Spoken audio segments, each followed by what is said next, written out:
বাংলার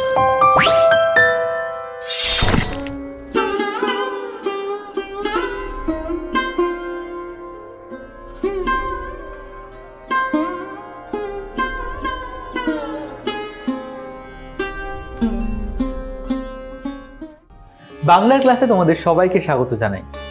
এর আগের পর্বগুলোতে তোমরা শক্তি চট্টোপাধ্যায় সম্পর্কে জেনেছো এবং তার কবিতার ব্যাখ্যা শুনেছো।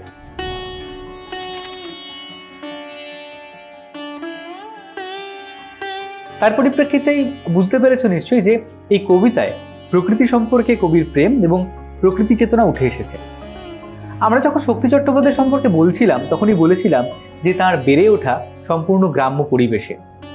তিনি জয়নগরের কাছে বহরু নামে একটা গ্রামে জন্মগ্রহণ করেন এবং সেখানেই বড় হয়ে ওঠেন। পরবর্তীকালে জীবিকা এবং জীবন ধারণের প্রয়োজনে চলে আসেন কলকাতায়। এই কলকাতাতেই তার বসবাস এবং কলকাতায় তার কর্মস্থল।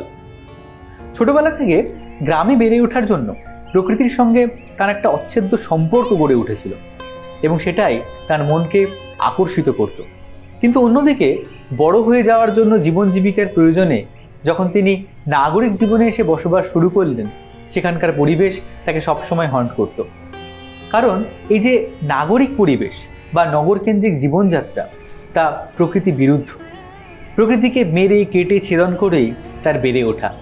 তাই কবির আজন্ম লালিত যে চিন্তাভাবনা অর্থাৎ প্রকৃতির সঙ্গে সম্পৃক্ততা, তাই এই শহরে বা শহরকেন্দ্রিক জীবনে তিনি সবসময় খুঁজে বেড়াতেন। তাই তিনি বারবার এই কবিতায় একই কথা বলেছেন যে গাছগুলো তুলে আনো, বাগানে বসাও। বৈজ্ঞানিক দৃষ্টিভঙ্গি দিয়ে দেখতে গেলে গাছ বা সবুজ শুধুমাত্র শারীরিক সুস্থতার জন্য নয়, বরং আমাদের মানসিক সুস্থতার জন্য ভীষণ দরকার। কবিতা বুঝতে পারেন এবং সে কারণে তিনি বলেছেন গাছের সবুজটুকু শরীরে দরকার, আরোগ্যের জন্য ওই সবুজের ভীষণ দরকার। নাগরিক জীবনে বীতশ্রদ্ধ কবি উপলব্ধি করেন শহরের অসুখ হাঁ করে কেবল সবুজ খায়, আর তাই সবার মাঝে তিনি সবুজকে সরিয়ে দিতে চান, সবুজের গভীরতায় যেন ডুবে থাকতে চান।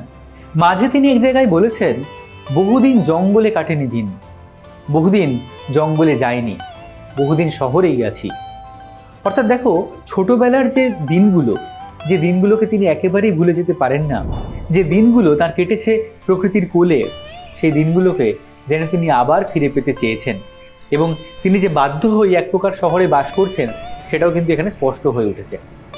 তোমরা আগেই জেনে এসেছো যে কবিতাটা নেওয়া হয়েছে অঙ্গুরিতোর হিরণ্য জল এই কাব্যগ্রন্থ থেকে, যার প্রকাশকাল 1387 বঙ্গাব্দ, আর এখন 1428 বঙ্গাব্দ।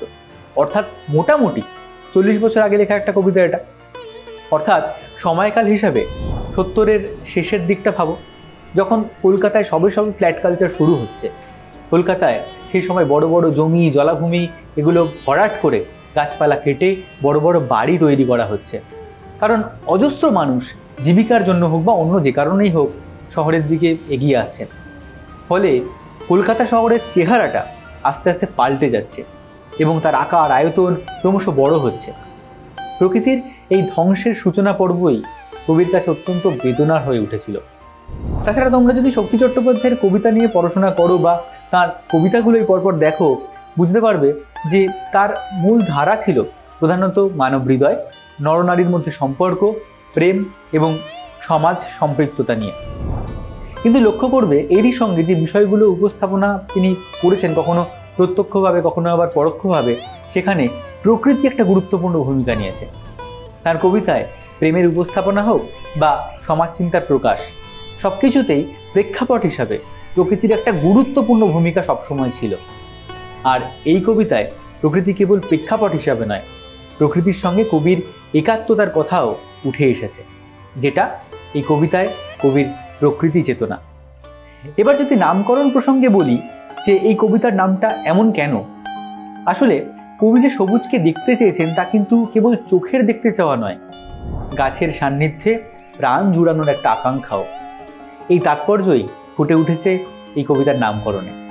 এই প্রকৃতি চেতনার সূত্রেই তাই আমরা কবিতার নামকরণকে ব্যাখ্যা করতে পারি আর বলতে পারি এই কবিতার নামকরণ সার্থক হয়েছে।